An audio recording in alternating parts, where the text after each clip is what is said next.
welcome back to a new episode of Ram Center. I hope you all had a fantastic spring break. I know that I did. I'm your co-host, Cheyenne Dantzler. And it's your boy, Josh Swift. And speaking of spring break, how was yours? You know, I went to the big MIA, so it was awesome. Yeah, I saw some photos. You were yes. Yeah, I was out there.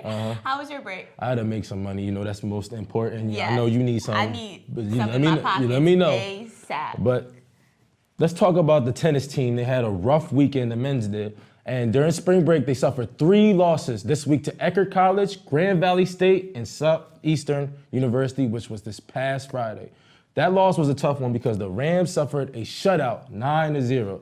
Really tough. Yeah. Tony Dilner tried to fight back with the opposing team, but it just wasn't enough. The Rams look to redeem themselves next Friday at home against Post University. Good luck, fellas. And now the women's team had a fairly better week. They beat Eckerd College but lost to Grand Valley State, but they managed to beat Southeastern University this past Friday with the score of 7-2. Freshman Riley Power got the match-clinching win to down Southeastern University.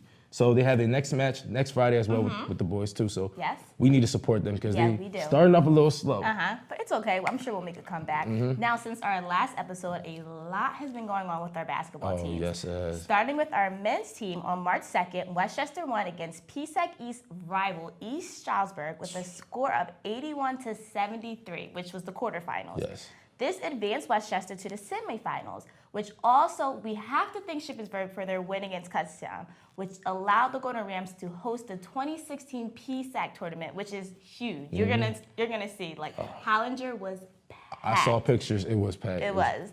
Now during the championship weekend, which was held last Saturday and Sunday, Westchester hosted Indiana, Shippensburg, and Mercyhurst. So it was a packed house. Yeah. The game went into overtime with only 5.2 seconds remaining. Freshman Matt Pinnacow dribbled the full length of the court and shot a floater, hitting nothing but net. It was awesome. I watched the video. I saw the video too. I kept watching it. Yeah. It was crazy. It was crazy.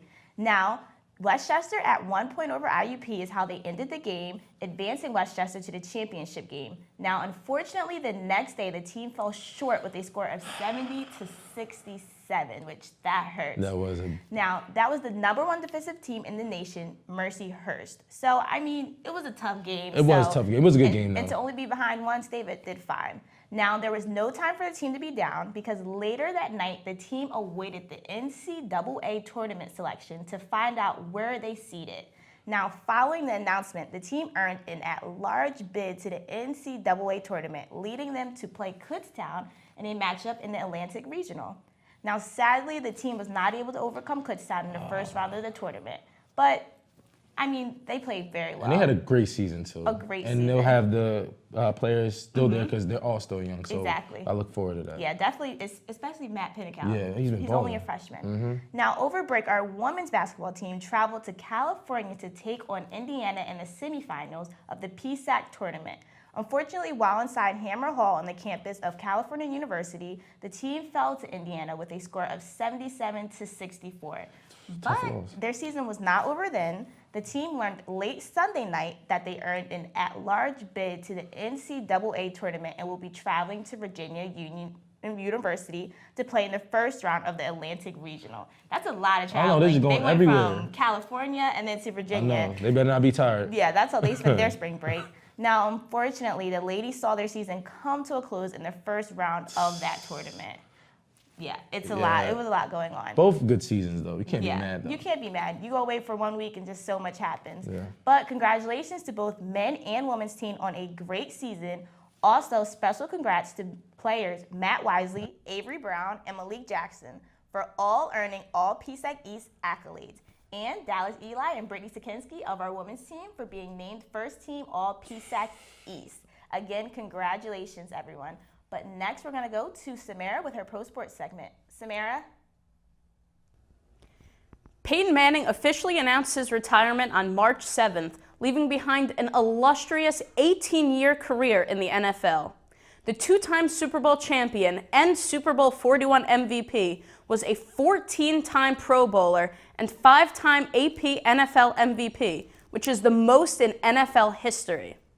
He's the all-time leader in pass touchdowns with 539, pass yards with 71,940, and is tied with Brett Favre for most quarterback wins with 186. Congratulations to the United States women's national soccer team on winning the first ever She Believes Cup, which featured 4 of the top teams in the world. After beating England 1-0 and edging past France in the final minutes of the game 1-0 on a goal by Alex Morgan. Hope Solo was a key factor to this game, dominating in goal, making 3 saves, including a stop early in the game after a deflected U.S. clearance hit the post, and she had to get back up and push away another shot that was on target. The game against France marked Solo's 97th career shutout and 146th win, which further extended her U.S. records. The women then beat Germany 2-1, backed by a goal by Alex Morgan and a game-winning goal by Samantha Mewis. The tournament also allowed coach Jill Ellis to see some of the younger players in action against strong teams. Of the young players, 17-year-old Mallory Pugh excelled in the tournament, showing off her speed and ability to get around the defense and play the ball into the middle of the penalty box. Pugh's assist on Morgan's goal against France was her 4th career assist since her debut on January 24th. Pugh leads the team in assists in 2016. I can't wait to see her growth as a player for our nation. Well, that's all I have for this week. I'm Samara Rosenfeld. Now over to Josh for This Day in Sports. Welcome to This Day in Sports. On This Day in Sports, NBA legend Wilt Chamberlain scored an NBA playoff record of 53 points in 1960. On behalf of Ramsetter, we'd like to congratulate Wilt Chamberlain on this accomplishment. What's going on, Rams? It's Marcellus here, bringing you by the numbers. For this week, I'll be comparing 2 historical home court winning streaks in the NBA from the Golden State Warriors and the San Antonio Spurs. So let's shoot right on into these amazing statistics. The Golden State Warriors are on pace to have one of the greatest seasons in NBA history, boasting a record of 59 wins and only 6 losses as of March 13th. They recently broke the record held by the Chicago Bulls back in 1995 by defeating the Orlando Magic 119-113 on Monday, March 7th. Currently, the Warriors have an amazing 48 home court winning streak and look to increase that record as much as possible. The home streak will be put to the test as their next 2 home games are against the New Orleans Pelicans on March 14th and the New York Knicks on March 16th. Let's hope that we can witness multiple records broken by the Warriors, dealing with not only the best record in NBA history, but the best home record in NBA history as well. Now we are about to compare the amazing streak to the Spurs as well, as they're on a roll too. The San Antonio Spurs extended their home winning streak to 41 games with Saturday's 93-85 victory over the Oklahoma City Thunder, now beating the Shaquille O'Neal era with the Orlando Magic from 1994 to 1996 for the 3rd largest home winning streak in NBA history. This incredible run dates back to March 12, 2015, when the Cleveland Cavaliers pulled off a 128-125 overtime victory in San Antonio with the help of a career-high 57 points from star point guard Kyrie Irving.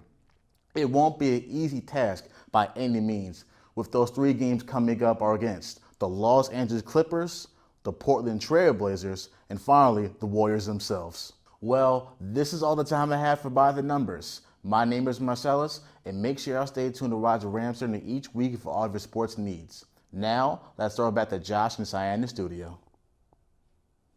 Thanks, Marcellus. Well, that's all we have for this week's episode of Ram Center. I'm your co-host, Cheyenne Dantzler. And it's your boy, Josh Swift. Make sure to check us out on our website, WCRamCenter.com, and our Twitter and Instagram at WCRamCenter. Have a great week, and as always, stay golden, Rams.